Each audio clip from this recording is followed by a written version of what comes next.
आपने tear gas फेंकी वहां तो आपने बिना वार्निंग दिए भीड़ पे गोलियां चला दी। ভারতীয় ইতিহাসের অন্ধকারতম এক অধ্যায়ের নতুন চলচ্চিত্রায়ন কেসারি চ্যাপ্টার 2 এখন প্রেক্ষাগৃহে। বহু প্রতীক্ষার অবসান ঘটিয়ে মুক্তির প্রথম দিনে স্পষ্ট হয়ে উঠল অক্ষয় কুমার এখনও দর্শকদের হৃদয়ে জায়গা করে নিতে ভালোভাবেই জানেন। এই সিনেমার মাধ্যমে একঝাঁক তারকার পাশাপাশি পরিচালক হিসেবে আত্মপ্রকাশ করেছেন করণ সিং ত্যাগী, এবং তার কাজ দেখে এক কথায় বলা যায় বাজিমাত করতেই নেমেছেন তিনি।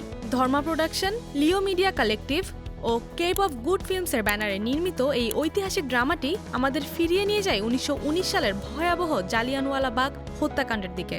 তবে এবার কেবল সেই বিভীষিকাময় গণহত্যার পুনরাবৃত্তি নয়, বরং গল্পের মূল ফোকাস রাজনীতি, বিচার ব্যবস্থার টানাপোড়েন এবং সত্য উদ্ঘাটনের এক নির্ভীক লড়াই। অক্ষয় কুমার এখানে এক সাহসী ভারতীয় আইনজীবীর ভূমিকায়, যিনি ব্রিটিশ শাসনের অন্যায়ের বিরুদ্ধে আদালতের মঞ্চে গর্জে উঠেছেন। তার সঙ্গে রয়েছেন আর মাধবান এবং অনন্যা পান্ডে, যারা নিজের নিজের চরিত্রে দারুণভাবে মানিয়ে গেছেন এবং অভিনয়ে এনেছেন প্রয়োজনীয় ভারসাম্য ও আবেগ। মুক্তির প্রথম দিনে সিনেমাটি বক্স অফিসে 7,75,00,000 রুপি আয় করে। দ্বিতীয় দিনে সেই অঙ্ক বেড়ে দাঁড়ায় 9.50 কোটি রুপি, অর্থাৎ মাত্র 2 দিনেই সিনেমাটির মোট আয় 17 কোটিরও বেশি।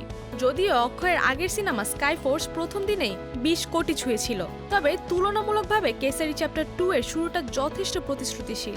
বিশেষ করে এটি টেক্কা দিয়েছে সানি দেওলের ব্লকবাস্টার জাটকে, যার প্রথম দিনের আয় ছিল 14,50,00,000। দর্শক মহলে সিনেমাটি নিয়ে প্রতিক্রিয়া মিশ্র।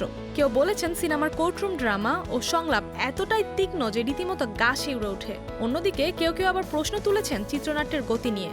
তবে ইতিহাসপ্রেমী ও দেশপ্রেমী দর্শকদের কাছে এই সিনেমা নিঃসন্দেহে এক আবেগঘন অভিজ্ঞতা। কেসারি চ্যাপ্টার 2 শুধুমাত্র ইতিহাস পুনরায় বলার চেষ্টা নয়, বরং অতীতের সত্য ঘটনাকে আধুনিক আবেগ ও প্রশ্নের মুখে তুলে ধরা এক দুঃসাহসী প্রয়াস। প্রথম 2 দিনের পরিসংখ্যান বলছে সিনেমাটির সামনের সম্ভাবনার দরজা এখনও খোলা। তবে কোর্টরুমের সেই গর্জন কি প্রেক্ষাগৃহে দীর্ঘস্থায়ী প্রতিধ্বনি তুলবে? সময় দেবে সেই উত্তর।